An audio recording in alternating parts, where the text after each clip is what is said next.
Bien en santé, votre bien-être au quotidien. Isabelle Huot.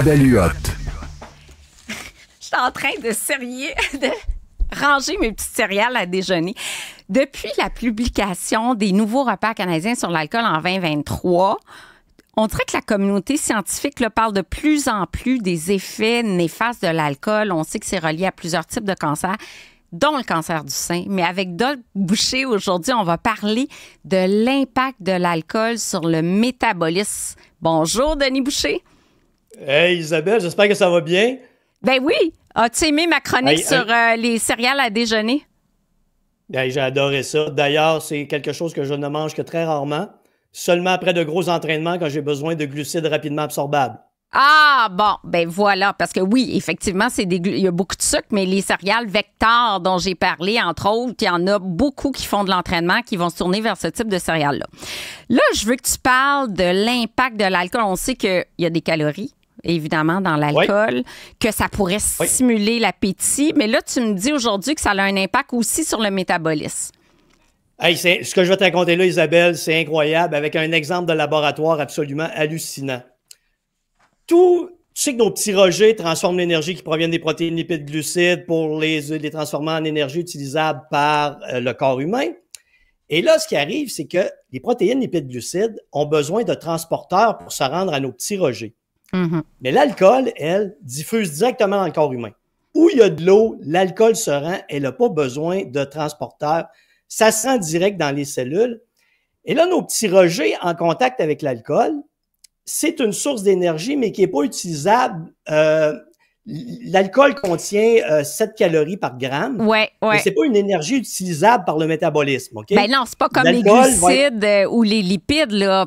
C'est hyper calorique pareil, parce qu'on sait que les lipides, c'est 9 calories au gramme, puis les glucides, c'est 4 calories. C'est quand même 7 calories au gramme, là. Oui, exactement. Alors, nos petits rejets, quand ils reçoivent de l'alcool, ils virent fous. Ils sont plus capables de traiter les lipides et les glucides. Alors, qu'est-ce qu'ils font? C'est qu'ils les envoient en stockage automatiquement. Parce qu'ils sont mêlés dans la gestion de l'énergie. Il faut qu'ils essaient de transformer l'alcool pour l'éliminer en CO2 et en eau. Et là, ils sont en surcharge.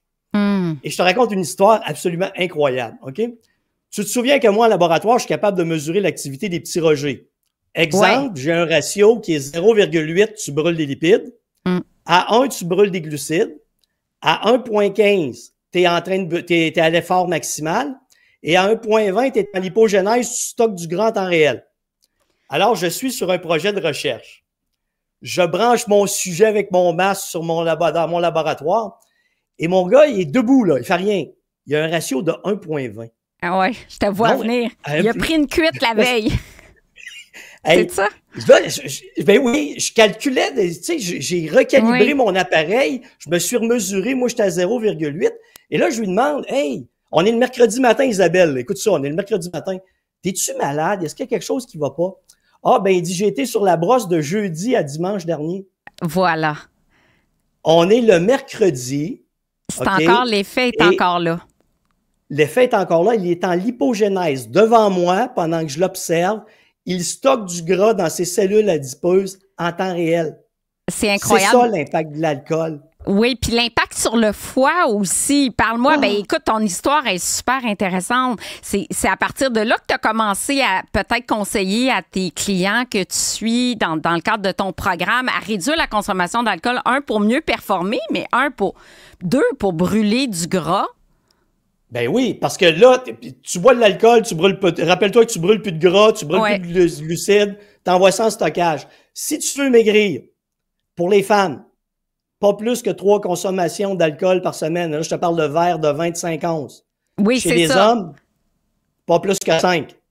OK, ben t'es pas mal dans les repères canadiens sur l'alcool. On parle de 3 à 6. Associé à un faible, tu sais, c'est un continuum de risque. 2 et moins, c'est conseillé. 3 à 6, c'est un risque modéré sur la santé globale. Fait que toi, tu es dans le 3 à 5. Fait que tu es pas mal là-dedans. Je suis pas mal là-dedans de ce que j'ai observé en laboratoire. Tu vois, je ne savais même pas les standards canadiens. Ah, ben tu vois, mais là, parle-moi du foie gras, là, parce que la stéatose hépatique reliée à l'alcool, c'est quand même une problématique fréquente. 90 à 98 % de l'alcool est éliminé par le foie. Il faut que tu comprennes que les cellules du foie contiennent plein de petits rejets et les petits rejets essayent d'éliminer l'alcool. Ils surtravaillent. Et ça, ce que ça veut dire, surtravailler pour l'éliminer, c'est qu'ils ont besoin de beaucoup de vitamine B. Parce que la vitamine B et les petits rejets, là, c'est l'amour parfait, là. C'est dans le processus énergétique. Oui, et on là, a besoin de vitamines du complexe B, Denis, là, justement, pour le métabolisme énergétique. Carrément, c'est essentiel. Si tu n'as pas ça, ça ne va pas bien dans ta vie, là. Mm-hmm. Et là, nos petits rejets, eux autres, étant donné qu'ils surtravaillent avec une surutilisation de vitamine B, ils surproduisent des acides gras. Ça veut dire que tes cellules hépatiques de foie se remplissent de gras, ils grossissent et paf, ils éclatent. Et là, tu es en cirrhose du foie. Et ça, c'est réversible ou non réversible? Ben, quand tu as des cellules qui ont éclaté, il va y avoir une guérison qui va se faire, mais tu comprends que tu as besoin de revenir à des éléments de santé, à bien gérer ta santé, là. Tu sais, j'ai quelqu'un dans mon entourage qui a pu résoudre le problème partiellement, mais il est quand même à risque. Oui. Mais la bonne nouvelle, c'est que dans un bilan sanguin, on peut avoir un indice si son foie est affecté en mesurant les paramètres hépatiques. Puis, dans un épisode précédent, j'ai parlé de la stéatose hépatique non alcoolique. Oui. Souvent, tu dois en voir avec l'obésité, triglycérides élevés, tour de taille important. On voit souvent des stéatoses non alcooliques. Oui, puis c'est un petit peu le même phénomène, tout à fait. Hein? Même phénomène. Tes cellules du foie se remplissent de gras. À une des premières étapes, ça peut devenir une hépatite, une inflammation du foie. À une étape ultérieure, ça devient la cirrhose quand tes cellules éclatent. Par la suite, ça peut devenir de l'insuffisance hépatique et la mort par la suite, comme une de nos amies, nous autres, elle est décédée à cause du diabète et de toutes ces problématiques-là. Et c'est le foie qui en a écopé. Alors, c'est assez majeur, là, comme la stéatose hépatique, il ne faut pas prendre ça à la légère. Donc, il faut que tu comprennes que tout ce qu'on fait, c'est une accumulation, l'alcool bousille dans tout le corps les petits rejets, ce qui fait que tu vas stocker du gras davantage, tu n'es pas capable de maigrir. Et l'autre chose que fait l'alcool, c'est que lorsque le foie commence à dégrader l'alcool, il y a un sous-produit qui est créé. Et ce sous-produit-là détruit les protéines cellulaires. OK, fait que la masse musculaire va diminuer avec un sous-produit de l'alcool. Oui, tu détruis littéralement toutes tes protéines. Si tu prends trop d'alcool, tu essaies de t'entraîner musculairement, tu n'arriveras pas à prendre de volume musculaire, tu vas faire de l'exercice, tu n'arriveras pas à t'adapter, tu n'auras pas de changement. Et ça, c'est un autre des impacts. Là. Si tu te demandes pourquoi j'arrive pas avec l'exercice à changer, à perdre du poids, ben c'est pour ça. Et si tu ajoutes à ça, Isabelle, une malnutrition parce que tu prends trop d'alcool, et comme j'ai connu des gens qui disaient « Moi, je mangerai pas la journée parce que ce soir, je vais aller au party et je veux boire de l'alcool à volonté. » Je connais des gens comme ça. Eh oui. Alors là, tu es malnutri. Tu arrives avec une déficience en vitamine B parce que pour éliminer l'alcool dans ton corps, tu as besoin d'une surutilisation de vitamine B. Tu peux développer des maladies comme le beriberi ou le pélag. Oui, ça, c'est par déficience en B1 notamment. Puis l'autre chose, vitamine du complexe B, Denis, c'est beaucoup dans les produits céréaliers. Puis en ce moment, on dirait que les gens, à Grain-Entier notamment, les gens délaissent, on a parlé dans un épisode précédent ensemble, des glucides. Ils ont peur des glucides. Fait qu'ils coupent tout ce qui est pain, céréales, gruau. Mais c'est les sources les plus intéressantes de vitamines du complexe B. Ben oui, exactement. Puis c'est un peu ça la problématique, c'est on a créé une peur de la consommation de glucides. Oui. La consommation de glucides qui est néfaste, c'est tous les sucres ajoutés, comme tu en as parlé dans certaines des céréales que tu as présentées. C'est ça qui est dommageable.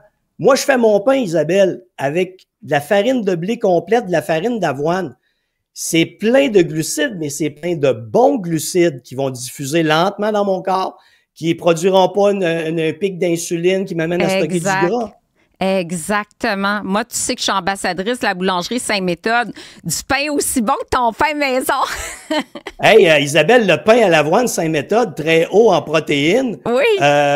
Puis tu sais, c'est vraiment extraordinaire, là. Donc, tu n'as pas à craindre. C'est sûr que si tu manges le pain au complet dans la journée, je vais te dire que tu as une petite exagération en glucides. Oui. Mais les gens se privent par crainte. On a démonisé des aliments qui ne devraient pas l'être. T'as raison, absolument. Il faut réintégrer les glucides. Puis, dans un épisode, tu as parlé de l'importance de comme quantifier combien on mange de glucides en fonction de notre activité physique aussi. C'est sûr que si t'es ultra sédentaire, tu vas peut-être modérer un petit peu de glucides. Mais comme on veut encourager un mode de vie actif, ben il se doit d'augmenter un petit peu la teneur en glucides de nos menus, là. Ben, c'est un peu la même chose, Isabelle. Vas-y. Oui, vas-y. Ben, je voulais Non, mais je te disais, à les gens là. en laboratoire. Les gens en laboratoire, tu sais, quand moi je mesure en laboratoire, je suis capable de te dire, ben même là, avec les analyses que je fais, je suis capable de dire combien de grammes de protéines, lipides, glucides tu brûles au repos. Et si je te donne un exemple, tu brûles 80 grammes de lipides dans ta journée au repos, ben les gens qui ont peur de manger des lipides, si tu manges des bons lipides, tu n'as pas de danger. Si tu brûles 150 grammes de glucides dans ta journée, tu en manges 130, il n'y a pas de danger. Si c'est des bons glucides. Les gens n'ont pas cette notion de quantité qui devrait être plus présente pour leur expliquer comment ça fonctionne. Exact. Mais 130 grammes de glucides, c'est quand même pas tant que ça. En général, beaucoup vont consommer. Beaucoup. Oui, c'est ça. Un métabolisme, là. Ben, exact. Là, je veux que tu reviennes vite sur l'alcool. Tu dis, on doit limiter l'alcool, 3 à 5 consommations par semaine. Est-ce que tu vas prioriser en mangeant versus l'apéro du point de vue de l'absorption, par exemple, de l'éthanol? Ça sera un meilleur comportement que de prendre un verre de vin à jeun, j'imagine. 100% d'accord avec toi. Le consommer en mangeant, à ce moment-là, tu as une diffusion qui est plus lente dans l'organisme. C'est beaucoup mieux comme ça. Donc, si vous voulez améliorer les choses. Hey, je peux te faire un petit calcul scientifique rapide. Oui. Là. Tu sais, les gens qui font l'alcotest, là, c'est pour que les gens qui ne savent pas pourquoi on est capable de mesurer l'alcool dans l'expiration d'air. Oui. C'est qu'il y a un ratio de 2100 pour 1. Dans 2100 millilitres d'air expiré, tu as la même quantité d'alcool que dans 1 millilitre de sang. Ah, c'est vrai? OK, je savais pas du tout. Oui, ça fait que l'alcool, elle est éliminée. Il y a une partie de l'alcool qui est éliminée par la respiration. Alors, c'est pour ça que tu arrives dans ton le petit test qu'ils te font faire, là. Sauf dans Ballon, mon ami, là, ben, ils mesurent la quantité. Il y a un pneumotac à l'intérieur, un appareil mesuré le volume d'air que tu vas expirer. Et là, ils font les relations en partie par million, là, des grands calculs. Là, ils arrivent et disent OK, t'es correct, tu peux t'en aller ou non, tu t'en vas en prison. C'est ça. Écoute, je ne savais pas. J'apprends toutes les semaines avec toi, Denis Boucher. Donc, j'invite les gens à aller voir ton programme, bien sûr, sur le site denisboucher.com. Merci encore pour cette belle chronique et à bientôt. Toujours un plaisir. Salut tout le monde. Bye.